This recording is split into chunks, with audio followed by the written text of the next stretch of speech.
જે પતિ છે, મારો નારાયણ છે, એને વંદન કરો, એની સેવા કરો, એને પૂજનીય માનો મારા બાપ, જેથી કરીને તમે તમારા આત્માનું કલ્યાણ કરી શકો.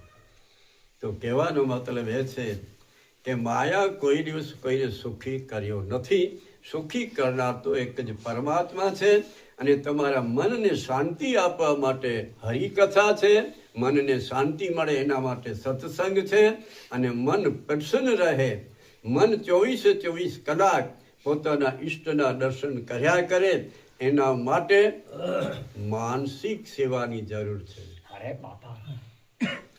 જે માનસિક સેવા કરતા હશે એને પોતાનું પરમાત્મા, પોતાનો ઈષ્ટ આખો દિવસ દેખાયા જ કરશે કે અહીં ભગવાન છે, અહીં ભગવાન છે, અહીં ભગવાન. જ્યાં સુધી મન ભગવાન સાથે જોડાય નહીં ત્યાં સુધી તો સમજી લેવાનું, ભલે હું રામાયણ વાંચું, ભાગવત વાંચું, ચાહે કાવ્ય બનાવું, જે કંઈ કરું, પણ સમજી લેવાનું કે હજી ભગવાનથી, સત્યથી હું છૂટો છું, અલગ છું. એ નક્કી માનવાનું. સત્ય વસ્તુ એ જ છે કે તમે તમારા ભગવાનને ઓળખો કે હું કોણ છું, મારો કોણ છે, એને ઓળખવાની કોશિશ કરો. ભગવાન આપણી અંદર છે, છતાં આપણે કોઈ ભગવાનના દર્શન કરીએ છીએ? નારાયણ જુઓ તો ખરા, તમે અંદર જ છે. અને એ જ્યારે નીકળી જાય, એને જ્યારે આ શરીરમાં, બંગલામાં, મંદિરમાં જ્યારે એને મજા ના આવે ત્યારે છૂટો થઈ જાય તો 4 જણા ઉપાડી જાય, આપણું કામ પૂરું. એને ઓળખો,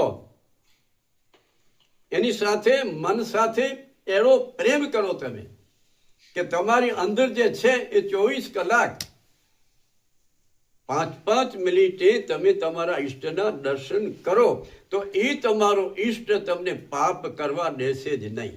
કારણ કે એને ખબર છે કે મારી શરણાગતિ લીધી છે, મારો છે.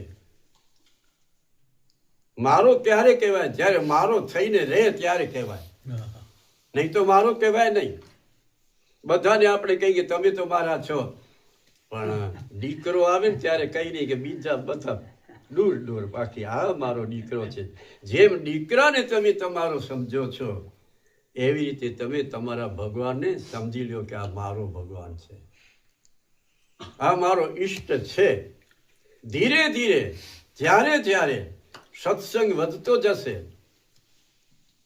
હરિકથા, સંતોનું સમાગમ જેમ જીવનમાં વધતો જશે ત્યારે તમને ખબર પડશે કે હવે ભગવાન મારો નહીં, હું ભગવાનનો છું. પછી હું અને ભગવાન બંને એક જ છીએ.